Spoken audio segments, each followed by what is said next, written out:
E o nosso Ver Mais começa com um assunto que parece sem muita importância, mas que pode trazer problemas sérios. Você costuma limpar os objetos de uso pessoal, como escova de cabelo, e o que você utiliza para se maquiar? A Milena Bender conversou com uma dermatologista. Vamos conferir. Me conta, como que tá a tua esponjinha de base ou pincel que você utiliza para fazer a maquiagem? Pincel de contorno, pincel de blush, pincel de pó, a esponjinha de pó também, enfim, são inúmeros os objetos que a gente utiliza para fazer aquela make e manter a pele em dia, né? Mas você sabia que esses objetos também precisam estar com a limpeza e também eles têm prazo de validade? Aqui ao meu lado, a dermatologista Elisa Grando. Elisa, compartilha com a gente qual o tipo de limpeza que a gente precisa fazer, por que é importante esses objetos estarem limpos também e se, como eu falei, eles têm esse prazo de validade mesmo. Então, esses objetos de maquiagem acabam sendo negligenciados na rotina corrida do dia a dia.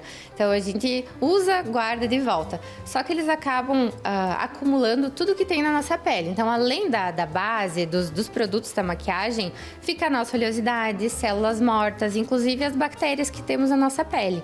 Então, é muito importante que sejam limpos, que seja feita essa higiene. Então, qual que é a periodicidade média? Assim? Os pincéis, principalmente os pincéis de pó, então blush, essas coisas que não são líquidas, a gente pode deixar um pouquinho mais tempo. Então, uns 15 dias estariam ok para fazer a limpeza. Já os de base, produtos mais cremosos, o ideal é fazer a limpeza uma vez por semana.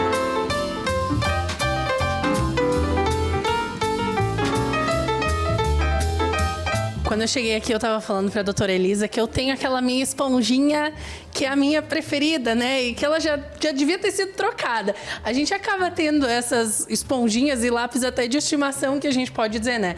Mas a gente até pode utilizar, mas tem que fazer a limpeza de forma correta, né? Exato. Então, os produtos que têm validade, o ideal é respeitar isso, né? Mas o pincel e a esponja que não têm validade, eles têm um prazo de uso de 6 a 12 meses. Deveria ser o ideal. Se a gente mantiver com essa limpeza e ele não estiver despedaçando, né? Saindo as cerdas, estaria ok manter o uso. Mas o ideal, se puder trocar a cada ano, pelo menos, já estaria bem. Isso vale também para as escovas de cabelo, né? Que também é um objeto de uso pessoal e a gente precisa fazer essa limpeza, né? Isso. Então, as escovas, elas merecem um pouquinho mais de atenção ainda. Então, o ideal seria remover os cabelos, né? Um dia sim, um dia não, pelo menos a cada 3 dias, porque a gente perde, em média, 100 fios por dia no mínimo, né? Então, na escovação é um dos momentos que a gente mais perde. Existem formas corretas para a gente fazer essa limpeza e essa lavagem, né? Explica um pouco pra gente. Então, uma das maneiras mais práticas é a gente usar uma água morna, então pode ser um copo, qualquer recipiente, sabonete neutro ou shampoozinho de bebê. Então, a gente pode usar que tem um sabonetinho neutro. Existem até produtos específicos para limpeza, mas acabam sendo um pouco mais caros e fazem essa mesma função. Então, se você não tiver, não tem problema. O pincel, esse aqui é um pincel de base, então a gente coloca nessa água, faz movimentos, né? Pode ser um movimento no próprio potinho, ó, você já tá vendo que a água tá ficando mais turva. Existe também um aparelhinho, né, que a gente coloca no dedo e consegue fazer essa... mas acaba sendo um pouquinho menos prático ainda. Ou na própria mão, então embaixo da torneira, né, e fazendo esse movimento. E isso a gente faz até remover toda a sujeira. Quando a gente apertar ela, já não sai mais nada. Dá para escorrer depois na torneira também e deixar escorrendo sempre, ou para baixo ou com as cerdas na horizontal. Nunca com as cerdas para cima, para que não escorra o líquido para baixo do pincel. A mesma forma a gente não tem aqui para mostrar, mas a mesma forma a gente faz com a esponjinha, né? Mesma forma com a esponjinha. Então, coloca, né? Pode massagear com um sabonetinho também, até ele perder toda a cor da base, né? Ou do produto que tem. E também deixa secando em ar ambiente. É melhor deixar secando ou você, digamos assim, tirei dali, posso secar, sei lá, com guardanapo, alguma coisa? O ideal, sim, é tirar o excesso com guardanapo ou uma toalha, mas mesmo assim não vai estar completamente seco e o ideal é deixar ele secando, escorrendo, digamos assim. Por quanto tempo? Aí depende, em média umas 2, 3 horas já tá bem.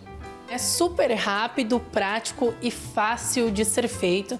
Então você que está nos assistindo e que deu aquele pezinho na consciência que nem deu para mim nessa questão de fazer a limpeza, chega em casa e já coloca em prática, né, doutora Elisa? Exatamente. Os produtos você deve ter em casa, é só colocar em prática mesmo.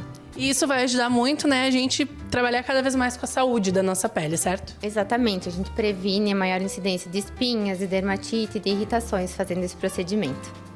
E aí, Fábio, conta pra gente, como é que estão os teus produtos de maquiagem? Estão em dia? Então, Milena, nem tô usando a minha esponjinha porque ela tá muito suja, mas eu já tive parece uma infestação de acne faz uns 2 anos ali e não tinha me ligado que era por conta da esponja. Agora eu cuido bastante, porque realmente faz toda a diferença.